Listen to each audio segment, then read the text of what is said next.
My name's Emma. I'm the School and Youth Programs Manager at the Bainbridge Island Museum of Art, and I'm here today for another Art in Action BIMA from home.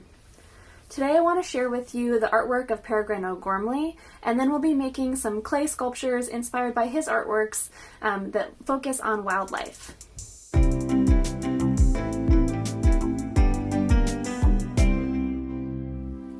Some of my favorite of Peregrine O'Gormley's works are his owl sculptures. So today I'm going to be looking at the basic shapes of an owl and putting together my own clay sculpture inspired by his wood and bronze sculptures.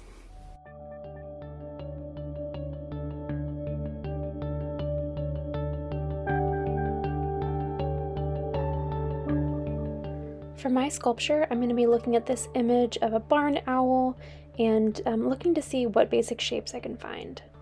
Okay, so I'm starting out with a sphere and a cylinder, and these are going to be the head and the body of my owl.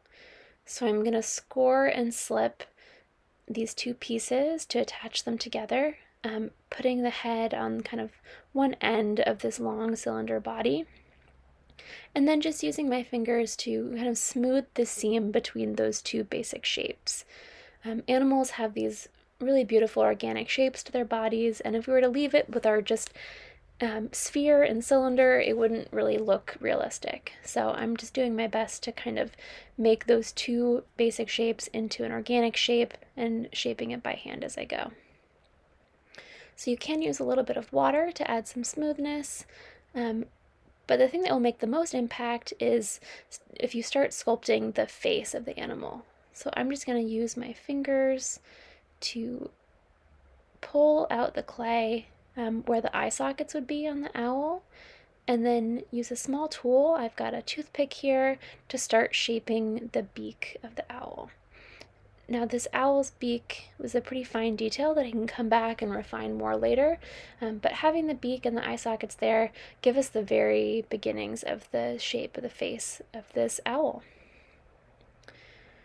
So once the face is in there, you'll want to start shaping the body. So taking it from a cylinder to this longer kind of egg shape, oblong egg shape.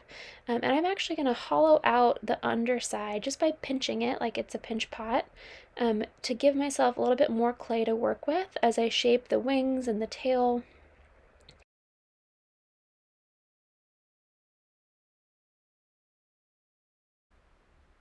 And so you can see it's already starting to look much more like a bird rather than a collection of geometric shapes. I've got two wings here, a tail peeking out from underneath them, and I can start going back in and adding some detail in terms of the feathers, both on the neck and on the wings.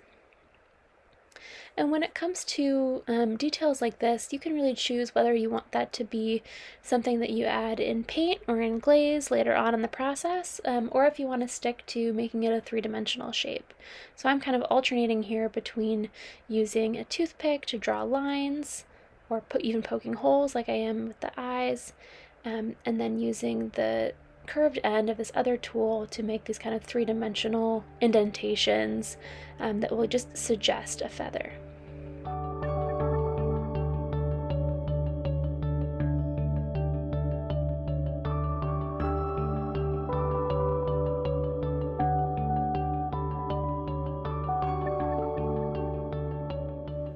And there you have it. I have our small owl sculpture here. We're looking forward to seeing what you made, so share it in the comments below, and we'll see you next time on BIMA's Art in Action from home.